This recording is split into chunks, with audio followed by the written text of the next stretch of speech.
Hi, everybody, and welcome to the webinar, Responding with Positive Discipline. My name is Amy Bryant, and this is our fourth and final workshop in the series of Positive Discipline and Everyday Parenting based on Joan Durant's book. Today we're going to talk about the 4 steps of responding with positive discipline, and I really want to invite y'all to join in this discussion with us. We are going to be talking, the 3 of us, and you can join us by chatting, which there's a chat box on the right. And if you have a question, you can click in the question box to ask a question. And then I just want to let you know there is a 10 to 15 second delay between what we're saying and what you're hearing, so just hang in there with us if it seems that we're going back and forth a little bit. And if you're having visual audio issues, you can refresh your browser, and that will sometimes or usually will address that issue. So my name is Amy Bryant of Parenting Beyond Punishment and Wild Child Counseling. I'm a licensed and board-certified mental health counselor and an educator and a child advocate. I specialize in working with children, adolescents, families, and educators. And I founded Parenting Beyond Punishment as an online venue for parents who want to learn how they can stop yelling and spanking and punishing their children and really begin to teach their children through their connection with them. So today, of course, I'm really looking at Robbyn and Rachel about what that looks like. So my co-host today is Robbyn Bennett, which you guys know from previous webinars, and you can learn more about her at stopspanking.org. And our other educator today is Rachel Bailey, who you guys are also familiar with from our other webinars. And you can learn more about her at rachel-bailey.com. So, I don't have a bunch to read. So we're just going to go ahead and get started. So from our previous webinars, we now understand our long-term goals. So we know what we're trying to accomplish, and we understand the importance of warmth and structure, and we have a good idea about the developmental stages of our children. And if you have children that are different ages and you're like, I'm not sure I understand that, you can go look in her PDF book, and you can scroll down the side to your ages, like I have a 2-year-old and a 7-year-old, and then you can really get on board with that to really help you in this process. So now that we know all that, or we have an understanding, we really want to talk about how we respond with positive discipline in a difficult situation. So I'm just going to start by asking our other educators, what is important to keep in mind when responding with positive discipline? What sort of sticks out for y'all? So I'll start. Okay. I think there are 2 things that stick in my mind. The first is that when we're responding to behavior, it's tempting to respond directly to the behavior and try to use consequences and rewards to shape behavior, but that isn't actually as effective in the long run as understanding what's underneath the behavior. So when we're responding with positive discipline, it's really about responding to the problem under the behavior than the behavior directly. And the other thing I think is really important is that we know what state we are in and what's motivating our behavior as parents as well, because it's really hard to do some of the things that we're talking about if we're not in a good place. So, making sure that we have the tools and the emotional ability to be able to do what it takes to discipline positively. Yes. I think it's also about staying in the relationship and really staying in that place of you and me. I think about the metaphor of a swimming pool. And, if there's a bunch of children and there's a lifeguard that's outside of the pool, and I always experience the lifeguard as pointing out bad behaviors and get out of the pool and you keep that ball to yourself and don't throw it over there and you're not supposed to swim over the line. And that's what a lifeguard does. But I think as parenting, it's really more about getting inside the pool with the child and being in relationship and guiding them and mirroring them and being with them so that those behaviors don't happen as often. And also understanding the meaning of them. when we're a lifeguard, we're bossy, we're aggressive, we're going to use power and control, and we have a lot of that because we're bigger. So there's a huge temptation. As parents, we're quite vulnerable to abusing power because we can. and, and it's kind of an unconscious thing. It's not even intentional. So to remember to be in the pool, and not just because you're doing that out of a sacrifice or something for your child, but I'm in the pool because it feels better. It's relational, it's rewarding, it's pleasant. It's easier to have empathy when you're closer and you know what's happening. So always to be cultivating that sense of you and me inside of yourself. Do I have that experience? And then just being sure that you immerse yourself in that feeling before you make a decision as to what you're going to do. Thank you, both of y'all. I totally agree. I think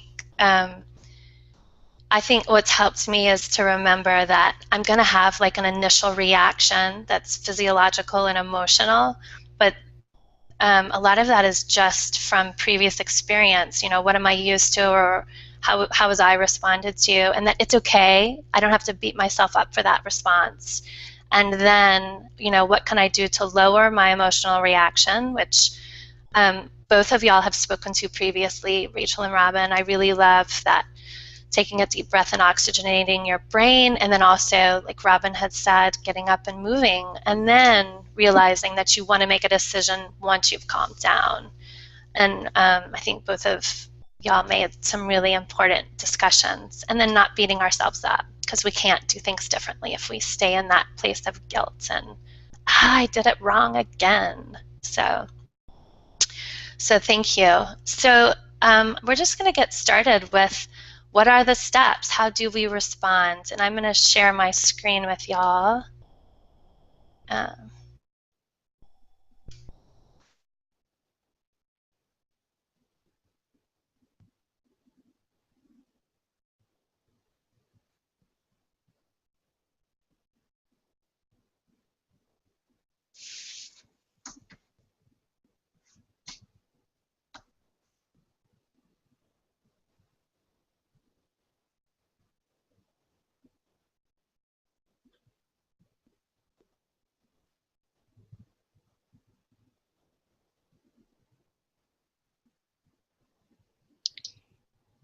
Are you talking, Amy, or are you being quiet?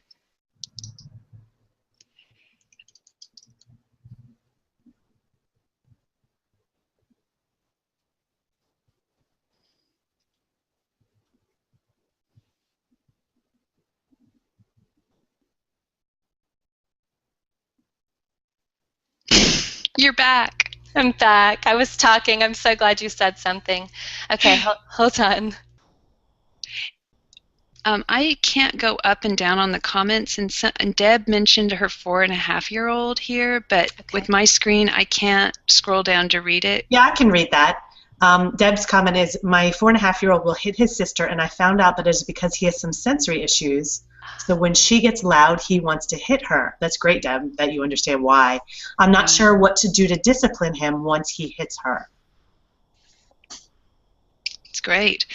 So should we start, rather than just jumping in with an idea, is there a way for us to kind of walk through this process with her around this topic? Yeah, let's do. So y'all might notice at the top of your page there is a handout at the top of the chat section. You can download that as you will. We're going to be talking about what's on that, and it's really just the steps.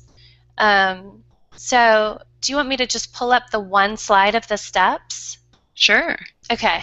If it doesn't go dark, but it did when you pulled it up, it did. Okay. So maybe we should just stick with your beautiful face, and awesome. We'll just talk. Okay. We'll just talk. So step one is the long-term goal, right? Yes. So the first thing we want to talk about is, what are your long-term goals? So Deb probably has some long-term goals of bringing in real-life skills, right? Yeah, and I think she should type them in if there's some that she really wants to share. Mm-hmm. I know I would be thinking about, I want him to be able to get along with his sister, and to have harmony and connection, and to be siblings that really get along. And also I want him to be peaceful. and not hit girls. I mean, those are some things, right? Or not lose control with his emotions. Mm-hmm. Yes. So maybe she could type some of those in now, and then the next thing we want to do is focus on warmth and structure in that moment. So he's hit his sister, and so I guess really some of that is stepping back for a moment and stepping back in sort of that proactive mode, like they talk about in Lives in the Balance, and saying, what kind of structure can we put in? Is it clear that the expectation, of course, is not to hit his sister, and does he have some alternatives to that? So when she's loud, what else can he do? And also empowering her, that he's going to hit if you're loud, so what else can she do? Because there's an empowerment piece for both of them.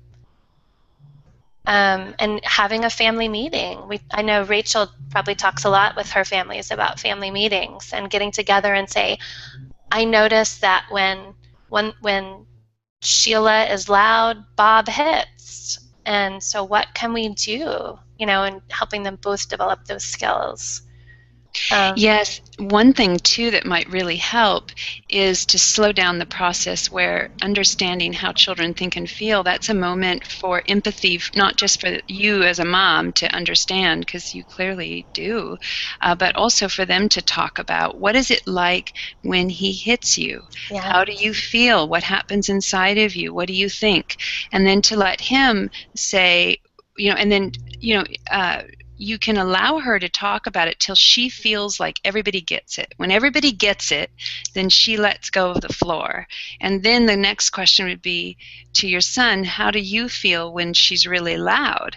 And let him talk about that and mirror that back so that he really feels heard. And when he feels heard, then you can take the floor and say, well, I feel upset when I see both of you fighting or hitting it. Just, I hate to see you in conflict, and it makes me feel whatever, so that there's this sense that everybody feels and gets a sense of what the other person is experiencing before you move to problem solving.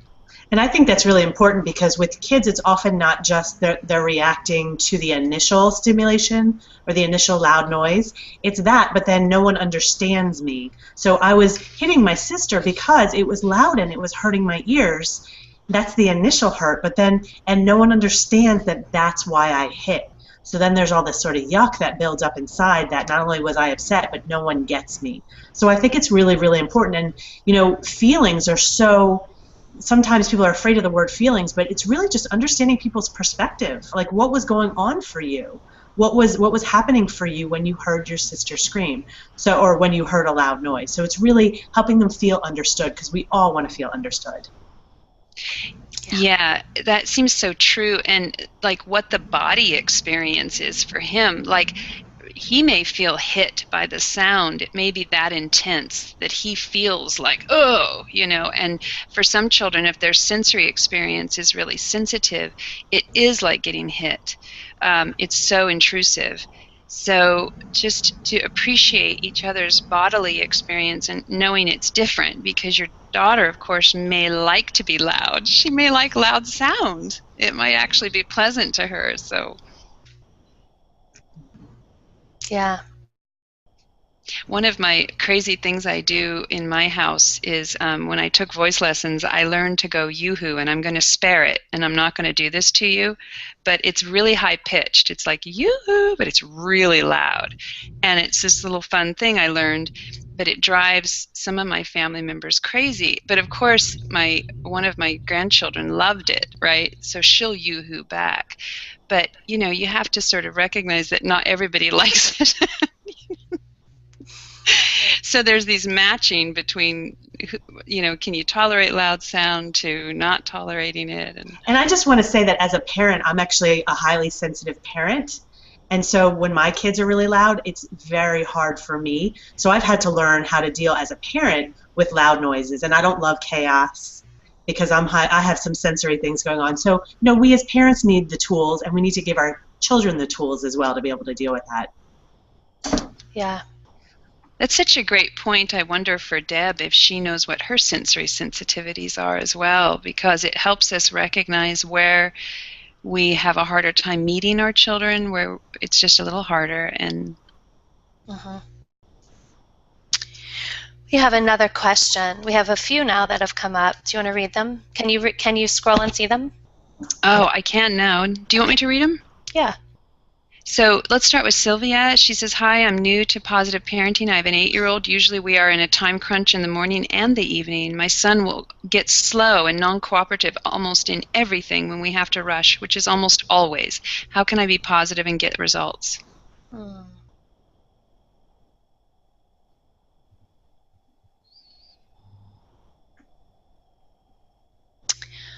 The first thing that comes to my mind is I'm curious about the rushing, um, and why it's always rushing. I mean, definitely there are times when you have to rush. But I'm wondering if there's some ways that y'all can build some more time into your schedules, whether it's getting up earlier or changing the routine. That's just what's coming into my mind right now from that perspective. A lot of times when children get slow, and I think that Robbyn, I think you wrote about this in that anger styles, that when children get slow, it's because they're feeling angry, and my daughter does not like to be rushed. And so that anger sort of comes out with, I'm going to go so slow. And we see that, right? Like picking up their rooms or getting their shoes on or brushing their teeth when they go slow sometimes. So I'm curious, I'm not sure. Yeah, and I wonder too if they get slow because they're kind of going away, because the pressure is so irritating that they're losing connection with mom, because mom is pushing and probably giving directives and that kind of thing. And the anxiety of the child goes up. The mom's giving directives, which makes the anxiety even worse. So, because she's not really able to match the pace of the child, she's pushing the pace, which causes him to pull away and then go away. And when you kind of fade out, there is a slowness that goes with it. There's kind of a spaciness too. And it's a way of being able to tune out stimuli that's flooding the child and making them overwhelmed. And then the parent thinks they're not listening and might get angry and then yell, and then the child fades more, and there's this more and more fading going on. And I think too, to go back to, I mean, I agree with both of what you were saying. To go back to why is there so much rush? I mean, I can actually hear, because I work with parents obviously all day long, so I can imagine asking that question and a parent saying, well, but that's the way it is. You know, we have to do all this and we have to be somewhere. The question to ask is, remember, we think about long-term goals and short-term goals. And our short-term goal may be we have to get out of the house at 8:30. And we just have to recognize that they may conflict with a long-term goal of teaching your child how to find his own pace, or, you know, what values do you really want to teach? Do you want to teach that our household is a household of rush, and that all we're doing is going by the clock rather than kind of really tuning into what we need as a family? So I completely respect, I have 2 young kids also. You have to get out of the house and you have sports and things like that. It's just recognizing whether, you know, those are meeting the decisions you've made and what you're doing are really in line with your long-term goals. Thank you. Olivia says that her challenge is that she says she has a 5-year-old. She will lose it. Typically she's angry, perhaps tired and or hungry, and most often because she's told no, or it's time to go, or stop playing, or go to bed, or something along those lines. Obviously we attempt to preempt, keep her well rested and fed, but sometimes the answer is no, and it is bedtime, and we read 2 stories every single night and will not read more to put off bedtime. So she's having, it sounds like, a little trouble with setting limits that the child can respond to without. She wrote a little more above 2. Oh, okay. I can stay so calm, be with her, but she just spirals more and more out of control. I tell her I tell her she be angry, but she cannot hit. She can be angry but not hit, but we do not hit. And then she starts saying things like, well, if we don't read another book, I'm going to kick you. Then she will. We have never hit her. It breaks my heart. I really want to be able to make good choices even when she gets an answer she doesn't like, or even if she's tired. I want her to be nonviolent. It's a switch. It's like a switch goes off only sometimes, and we are always just crossing our fingers that things will go smoothly when we get up, when we tell her no, when we have a transition, etc. Mm-hmm. I think, to your point, Olivia, I think it's really important that we set boundaries. And, positive parenting or non-punitive parenting is not about permissive parenting. So it really is about setting boundaries. That's where the warmth and structure comes in. And a lot of times children don't know how to deal with boundaries. And they have such strong emotions when they're faced with boundaries, and it often comes out physically, as in kicking and hitting. And really what we need to do is help children learn how to deal with disappointment and frustration, and help them get rid of what I call yuck. How do they process their yuck, and how can they get rid of it? Because the world is full of boundaries, and we need to show them that when they're in yuck, we're actually going to be there with them. And a lot of times when we're there with them instead of fighting it, they're more likely to be, or they're less likely to be aggressive. Mm-hmm. Yeah. I think that's so true, because especially when the yuck sort of comes, you're not sure if it's going to be every night or it's every 3 nights. Something else could be going on. They're holding on to something else in the day, and they need you to help create some space for, like Rachel calls, that yuck to come out. And when we can hold that space and empathize without trying to fix them or without trying to change their behavior right then and there, and just create that space for it to come out, can be really helpful while still maintaining the boundary. Another thought I had about that is that she might want to move away from using the word no, because it sounds like her child is particularly sensitive and easily overwhelmed by negative boundaries. And so part of what might help regulate her child more, and of course at night it's harder, right, because your child is exhausted and so are we, but instead of saying what you don't want her to do, like using don't blah blah blah, leave don't off, leave no off, and think about what you do want your child to be doing. So for example, it's time for bed, in a very gentle but just straightforward way. It's time for bed. And then you can say, I would like you to get your nightie on. Or you can even say, it's time to get the nightie on, or let's do it together. And so that you're joining in with her and asking her or inviting her to do things and asking for her help.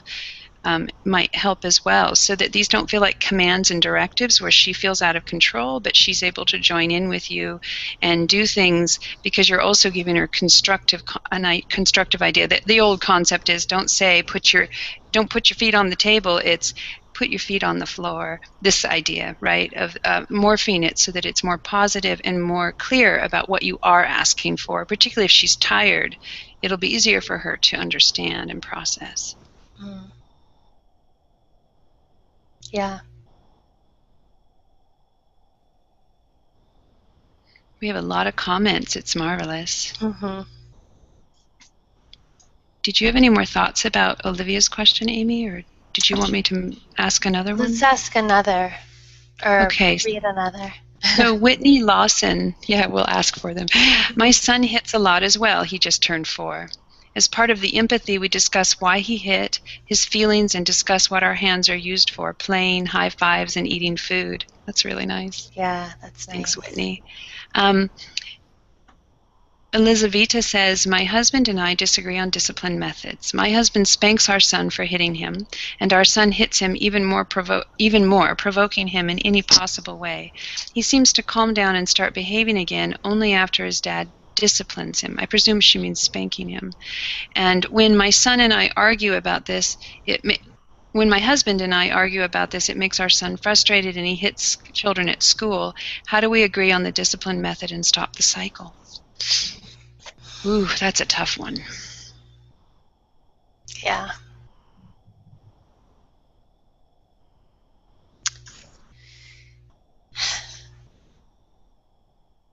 Rachel, do you have any thoughts on that one? What sticks in my mind is that he seems to calm down and start behaving again only after his dad disciplines him.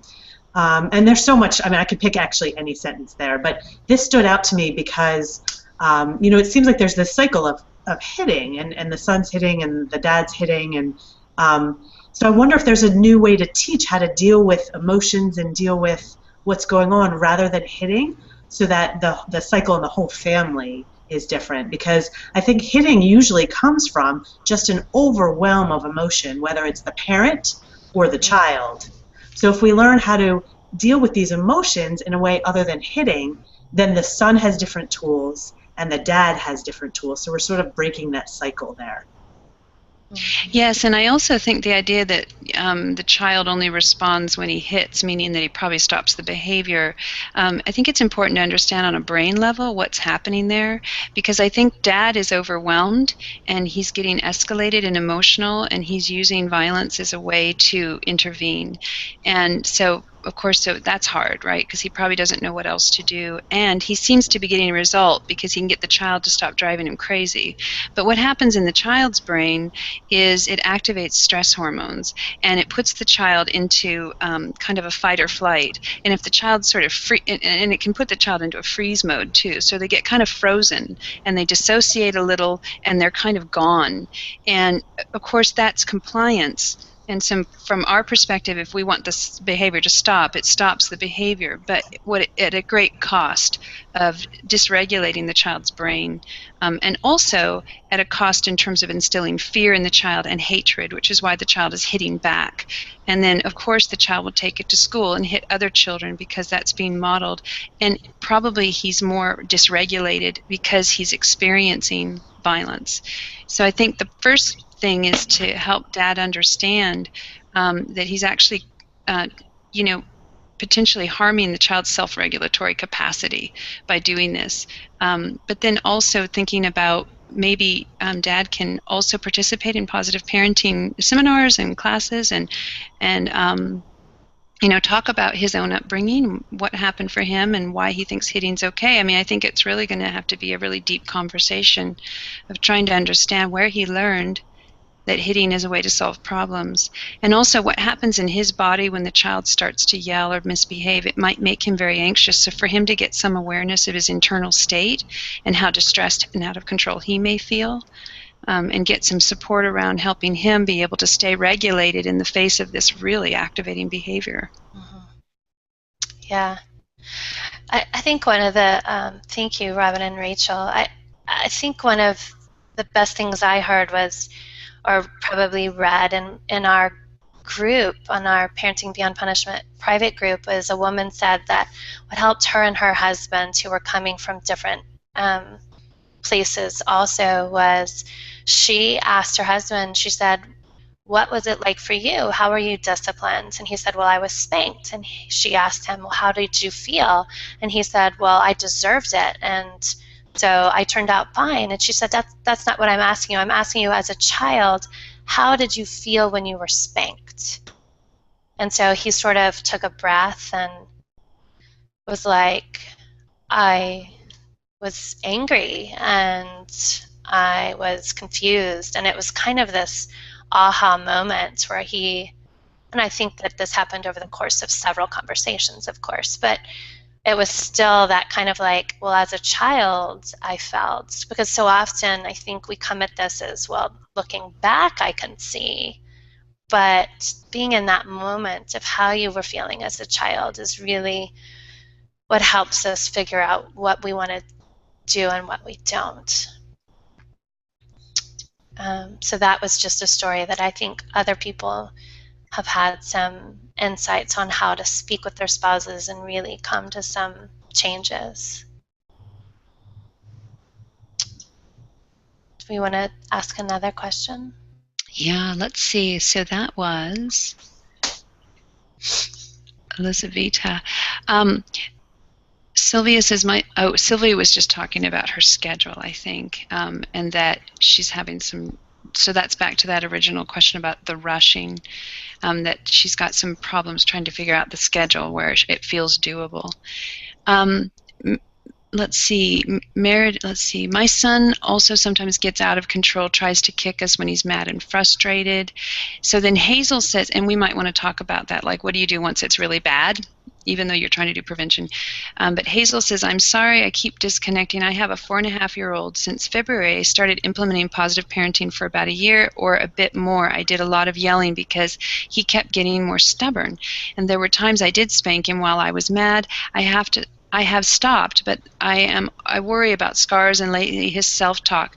Like just now, he dropped the soup on his pants and he said, I'm going to kill myself, and started hitting himself in the face, and I told him, honey, it's okay, we can change your pants, but the guilt is eating at me that I might have caused the self-talk. Hope you have time for my question.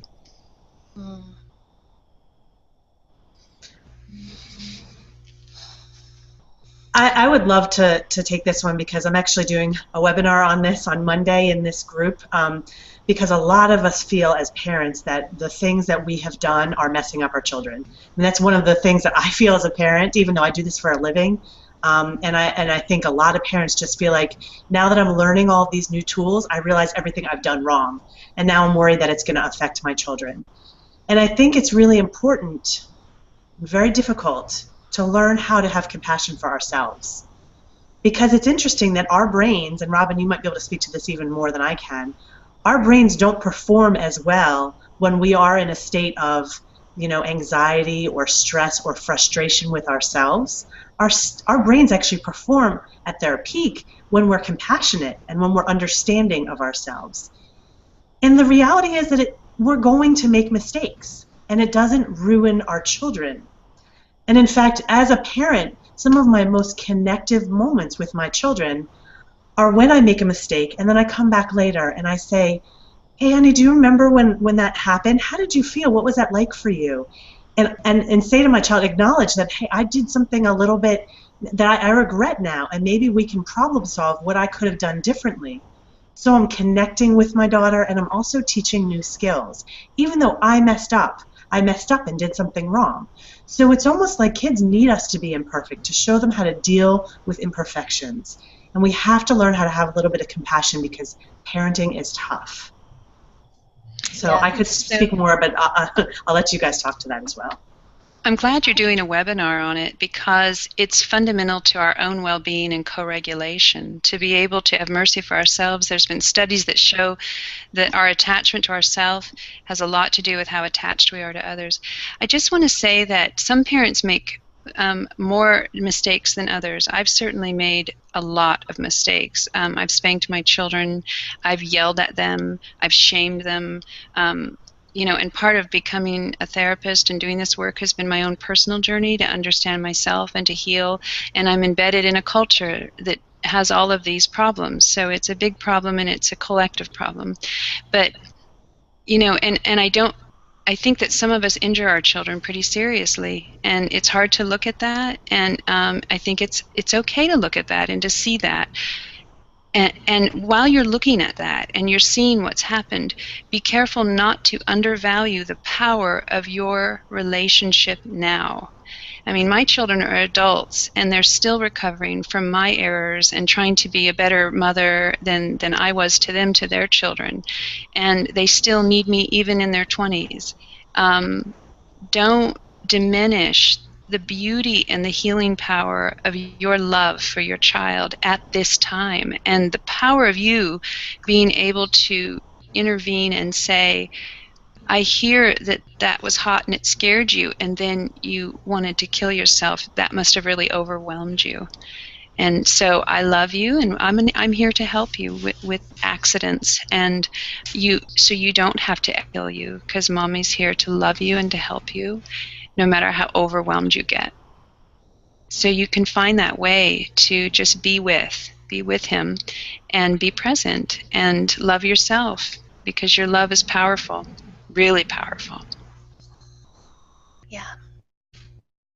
We are resilient in the context of love. That's the bottom line. You bring it in, and that's the fundamental, that mitigating influence that prevents ongoing trauma is love, is reparation. Yeah. children can suffer enormous trauma and recover without long-term effects if you intervene with love and affection and you work toward change. Yeah. Yeah. Yeah. Do you see some questions that you want to pick up and follow up on, Amy? Let's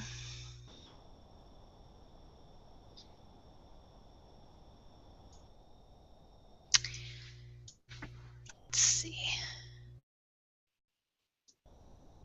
We can talk. I mean, there's a question about potty language. My 3-year-old yells things out like poo-poo whenever he's upset.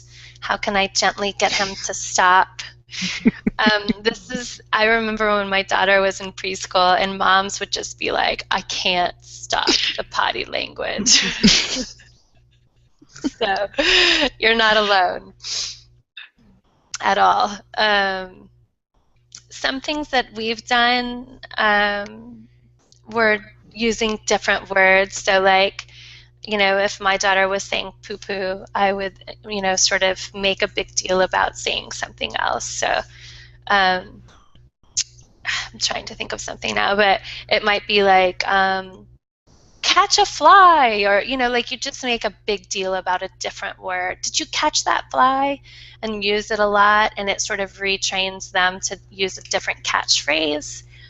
I think that using different words, or if they're saying poo-poo, you might just use that catchphrase when they're saying it.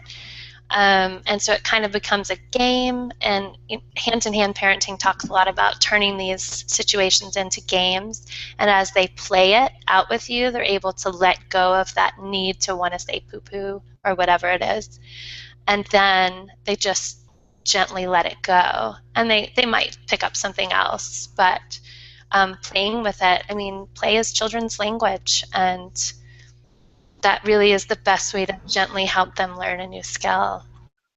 Yeah, what comes to my mind is coming up with rhyming words to poo-poo. Yeah. That could be dangerous, though, with potty words. I'm just thinking of what would rhyme, but I think the point is, to be silly and playful makes a big difference. And also teaching kids what to do. It's a lot of what Robbyn mentioned this before. I think it may be Amy too. We talk a lot about getting our kids to stop doing something. We need to teach them something to replace it with then. And the more we replace it, and the more developmentally appropriate we can be, which is why we're talking about play, when we replace it and we have patience and we have repetition, kids do stop doing the behavior if they learn something new to do instead. Yeah. And it's a process, right? I mean, depending on their age, you might have to tell them 100 times a day for 200 days. I mean, not literally, hopefully, but a lot. It's kind of you're repeating it, and and oh, that stays out of your mouth. Oh, we're going to say shoo-shoo instead of poo-poo. Oh, it's a lot. I remember when Addie was really young saying, I just want for like an hour not to have to teach her anything. So... Meredith says, this question is on topic. My 14-month is starting to hit me when she's frustrated. She can't speak yet and doesn't understand me, but I talk to her in a way that I want to talk to her when she is older to help it become more automatic for me. I see you're frustrated. Can you use your words and tell me what's going on? And I restrain her hands by holding them. Anything else I should consider doing at this early age? Sign language. Yeah. It's interesting. There's been quite a lot of studies that show that children do understand what you're saying, even when they can't say it back. But sign language is something they can learn before they're really verbal. So there may be some ways that she can, like, what is she expressing when she's hitting you? Anger. So there might be some sort of thing you can teach her. And I don't know, Rachel, what do you think? Yeah, I mean, I actually really, I love talking to your 14-month-old, both how you want to talk to her later and how you want to be treated, because I think it's never too early. I have people come to my workshops with 9 and 10-month-olds, and they say, is this too young? It's never too young, because you're starting to model how to speak and how you want to be spoken to. So absolutely, I agree that, to give her some tools for communication might make her hit less, but I also encourage you to keep doing what you're doing and to speak to her that way. Yeah, I agree. The modeling is so good, and the sign language, and also you can begin to give her that language. So it's just what we were talking about earlier. When your 14-year-old hits you because she's mad or frustrated, you can tell her, you can say, "I'm mad," or you can shoot your hand in the air. So give her other actions, which is a calming response, and the words, since she doesn't have them yet. So there's been a couple of questions about like we try to do prevention and we try to de-escalate, but what happens when they start kicking and freaking out and hitting you and stuff? And I think they're all somewhere between like 1 and 4 or 5, these kids that these moms are talking about. There's one question too about, it's Meredith also says that her daughter's distressed when she's leaving her at childcare, and is there a way, what can she do sort of just to help that transition to school so it's not quite so traumatic?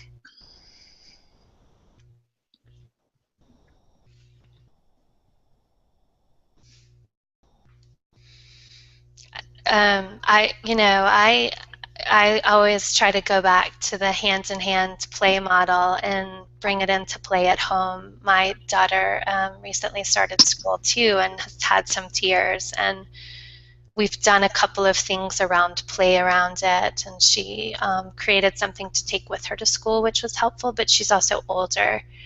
But the idea of play listening is you sort of are home and you practice drop off, and you might be like really dramatic, like, "Oh, I'm gonna miss you," and you're doing this at home, and then you sort of get dramatic and you might fall to the floor, and your point is to really make her giggle. And so once you find out what's making her laugh, you just want to do it over and over and over again and just be silly. And it's going to help her release that tension around feeling sad and distressed about you being gone. And as she releases that tension, it's going to generalize over to her experience at preschool. And it's really one of my most favorite tools that I learned when I did the training there. It's just brilliant, and it makes me laugh when I do it too. It's just nice.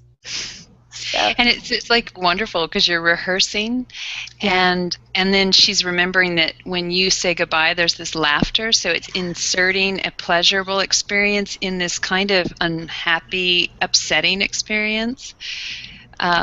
The other thing, though, is that 14 months is very young.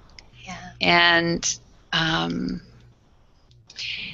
that's really, really hard because that's very, very young for a child. And I don't know how long she has to be away from you, but that's a taxing situation. And some mothers do have to feel like they need to be away. They have to work or, that kind of thing.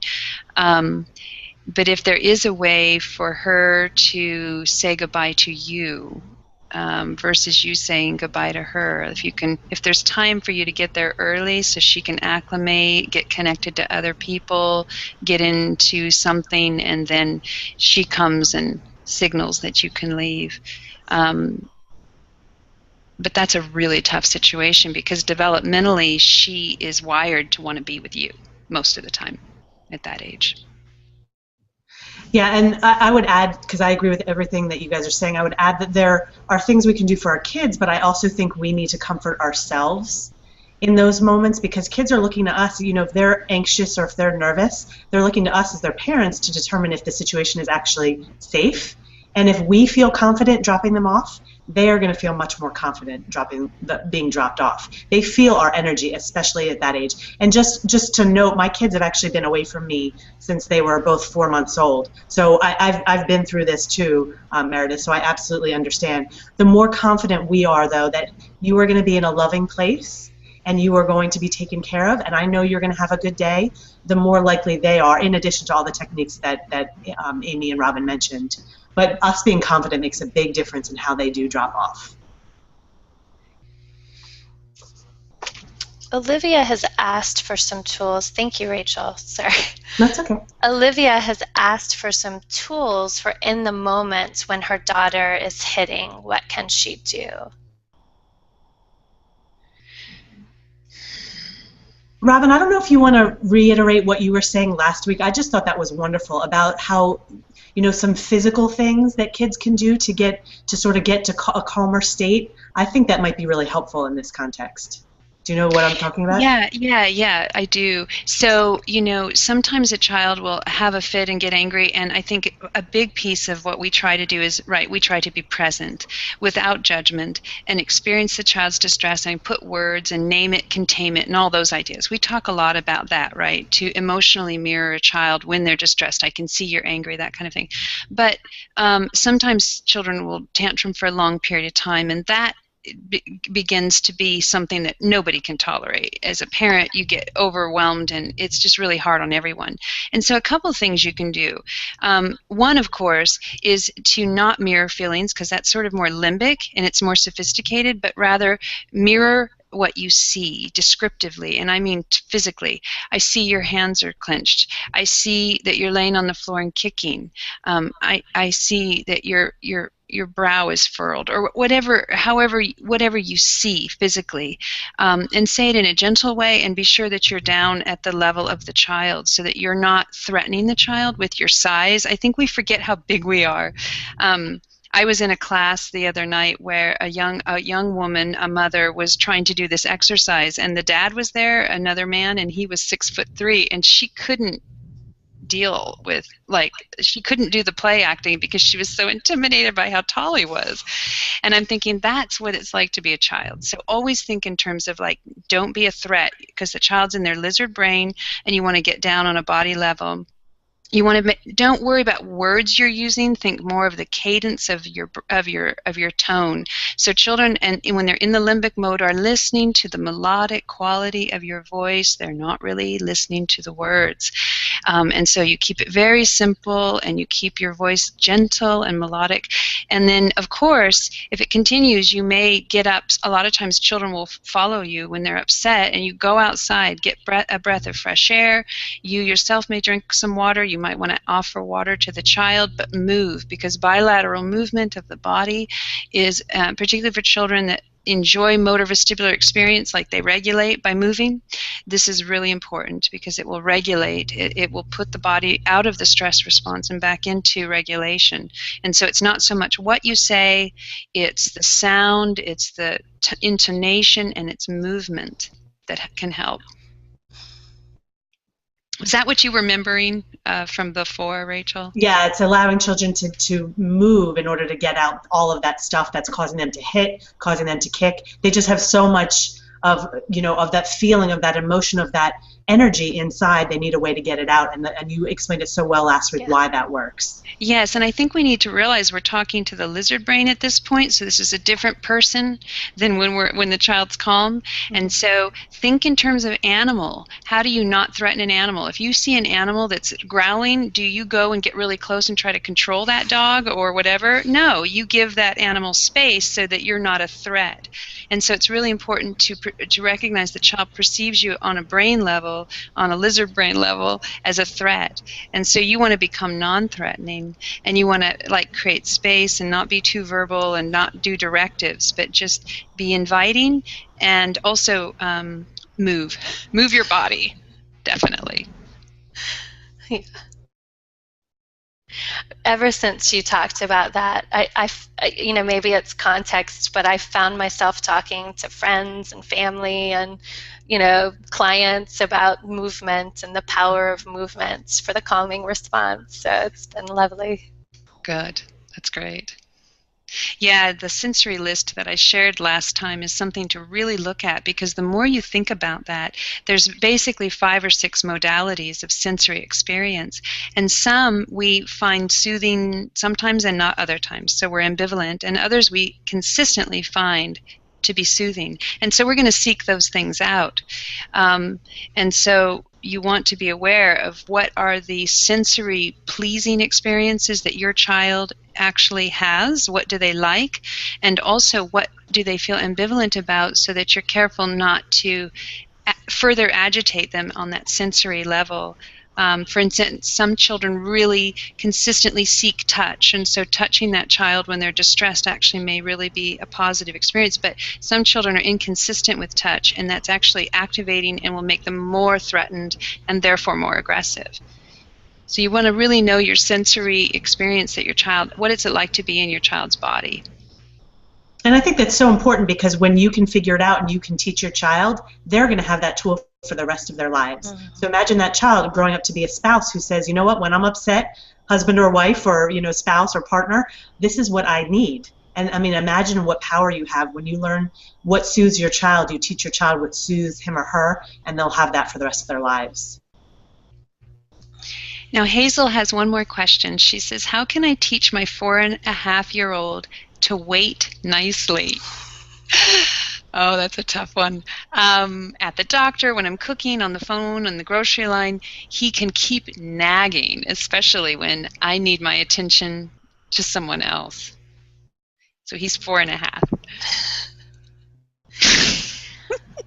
So I have a daughter who just turned 5, so just left the 4.5, and I have taught strategies for each of these things. So I actually have one for what she can do when she needs my attention. So I've actually taught her step by step what she needs to do, and I've just had her practice and repeat it, and not just practicing in the moment, but practicing between times. We actually make it into a game. What does it look like when you need me? So for me, what works is I actually have my children say, excuse me, when they need to talk to me, and here's the key, is that I need to respond to them in that moment and say, okay, I heard you, I'll be with you. Because a lot of kids who interrupt do it because they say, mommy, mommy, and we ignore them, or mommy, mommy, and they don't get anything from us. So for us, what really works is her saying, excuse me, which lets me know that she needs me, and me saying to her, okay, one moment. And what I've done to lengthen her patience is, in the beginning when she was younger, that one moment would literally be 2 or 3 seconds. And then I'd make it 5 seconds, and then I'd make it 10 seconds. So now at 5, she can wait up to a minute or 2 while I'm talking. So that's what's worked for our family. Mm-hmm. That's a great tool. Another thing is that the phone thing, I think that in our culture it's really bad now, where we're on the phone more than we realize, and we're texting, we're multitasking all the time, and that's actually very dysregulating to children. They need sustained reverie with us. They really do, and that means no irritating interruptions. So if you need to be on the phone, I think part of it is to prepare your child and say, I'm going to be on the phone, and that might not feel that good for you because it might feel like I'm somewhere else, and what can we do so that you can put up with that? And then how long am I going to be on the phone? How will you know? And I'm thinking, Rachel or Amy, one of you were talking about time. Who was it that was talking about how to help children understand what 5 minutes is, or doing one more thing, or somehow you measure time by saying, okay, you're going to do this puzzle, and then you're going to do this other thing, and then I'm going to be off the phone. Or you try to... I'm not sure I've talked about it here, but we definitely have time measurements. So it would be like, by the time you do this puzzle and finish, your drawing of this, that's how long it'll take me, because it really does help them have a better concept. I mean, if they watch TV, you could say it's, one episode of whatever TV show, or, I mean, that would be a long phone conversation for a child, but well, and they can negotiate too. They can say, well, that's too long, or I don't want you to do the phone. And then, you go back and forth. Okay, well, that's a problem for me because I actually need to talk to the phone company or your dad or whatever it is, And so when would be a good time, and how do we do this? And some of the things we've talked about on our play site, Play at Home Mom, is having like a busy bag that's just for when you're on the phone, or that you just keep in your bag with you when you go to the doctor. So it's stuff they hardly ever see, and you bring it out and you say, I'm going to be on the phone, you can sit here with this.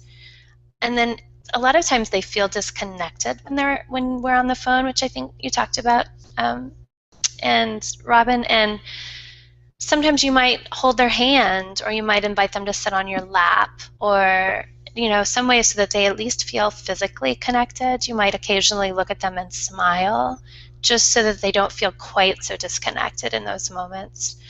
I remember when I was doing my positive discipline training, and Rachel, you maybe heard something similar. Um, Sometimes when you get that phone call, your kid suddenly really needs your attention, right? All of a sudden they're like, Mom, Mom, Mom. And you're like, you were just working on a puzzle. Like, so Tracy said,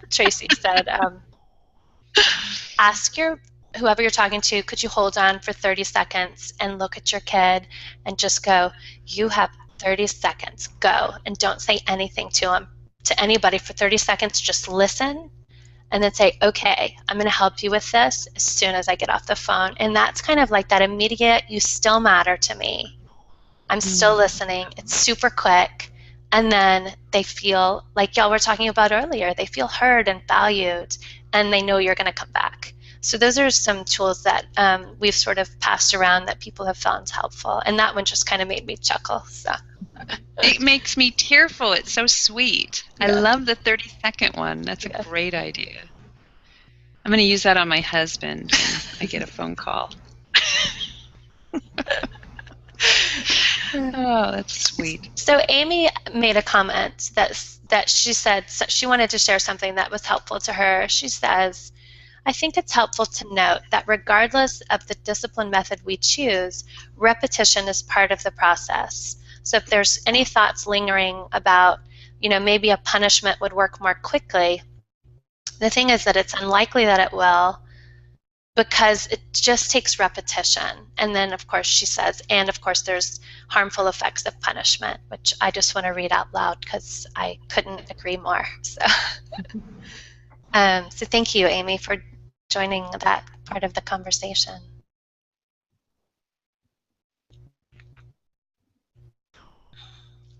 So we're at the top of the hour, and I don't see any more questions that we didn't address. Rachel and Robbyn, do y'all want to add anything before I let people know about these other events? No, I would just say give yourself a break and recognize that you're doing the best you can, and the fact that you're here and trying to learn new tools, it says so much about what you're doing as a parent, and that is as important, if not more important, than what you've done in the past. And have some compassion for yourself. I second that. It's like parenting beyond punishment means not punishing the parent, too. Yeah. It's so true. It really no is. Punishing yourself. It's so true. And if you guys are looking for more support, please come by our page. We're always, we really have this community that is about supporting the parents and really helping them forgive themselves and find alternatives. And it's really turned into a really beautiful, supportive community. So come join us. So before we leave, I want to let y'all know I've just put up a link where you can register for this workshop I'm doing with Kathy Gordon of Parenting by Connection, and she's trained with hand-in-hand parenting, and it's called Offloading Anger Without Dumping It on Your Kids. You can register for that. It's going to be next Wednesday.